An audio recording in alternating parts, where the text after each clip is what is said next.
Hi, my name is E-Lyn. I have been involved in the special education scene in Singapore for about 20 years or so. I started out as a special education teacher with Minds Lee Kong Chian Garden School. Right now, I'm an allied educator for learning and behavioural support with Methodist Girls Primary School. So over 20 years ago, I signed up as a volunteer in a camp for people with special needs. I remember being very apprehensive before I went there, but somehow the experience there was such an eye-opener for me. I totally enjoyed interacting with the people there, and they made me feel so motivated about wanting to do more in order to help them. And so when I was looking for a career switch, the post of special education teacher came up and I decided to apply for it. And so there's been no looking back since then. There was a student in my school, and she had very severe school refusal issues. So she was absent for most of Primary 1 and Primary 2. When I met her, it was because she was going to be put in a program that I was running at the start of her P3 year. She refused to talk and she looked sad, and I just felt drawn to wanting to help her. And so after I established a relationship with her, she trusted me more and she began enjoying coming for the program that I was running.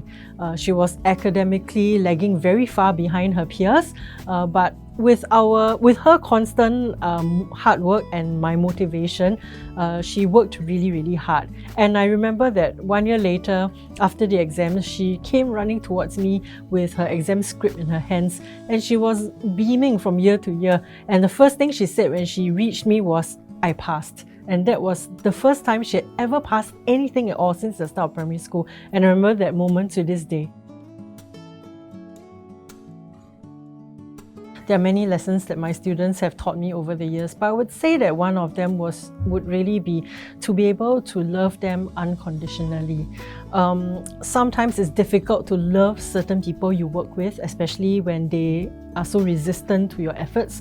Sometimes they in fact want to go against what all your efforts to help them. But I would feel that being in this position in school, I'm someone who can actually influence them and motivate them to do even better. So I would say that no matter how hard the going goes, to be able to just really reach out and to love them unconditionally is something that I think is a very valuable lesson for me.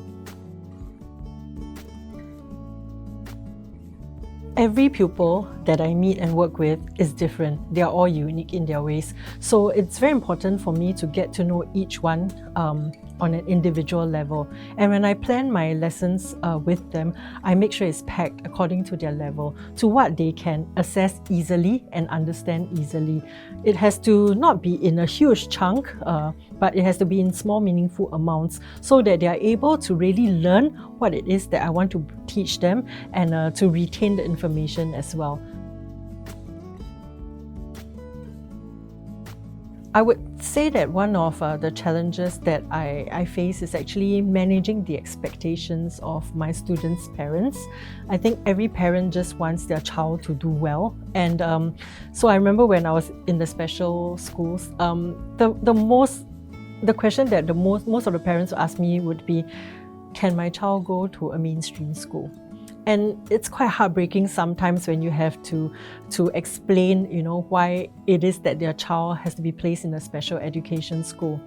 Now I'm in a mainstream school, but the parents are concerned about, can my child pass the exams? What happens at primary 6? What if they fail the PSLE? Or even, can my child qualify for the express stream? So, working with the parents and managing their expectations, it's very important for me.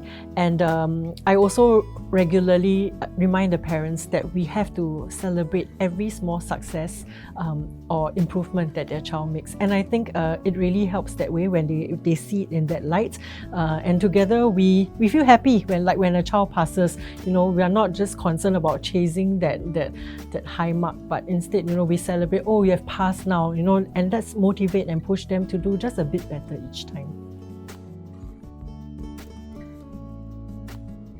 Special education is something that is constantly evolving. So having said that, I've done my DISE over 10 years ago is really just not enough.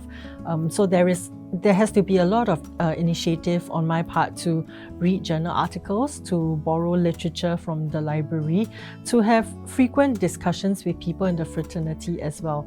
I think this is the best way I can keep myself up to date with initiatives and changes in special education. One piece of advice I would give is that you don't have to feel that you're alone in this journey. Reach out constantly to those who have walked before you, to the experienced special needs educators. They would be more than willing, I'm sure, to share with you what they have gone through, as well as to walk the journey with you. And the other piece of advice I would give is to really have good relationships with your students' parents. View them as your partners. And when you have earned their trust, they will be more willing and receptive to what you have to say to them.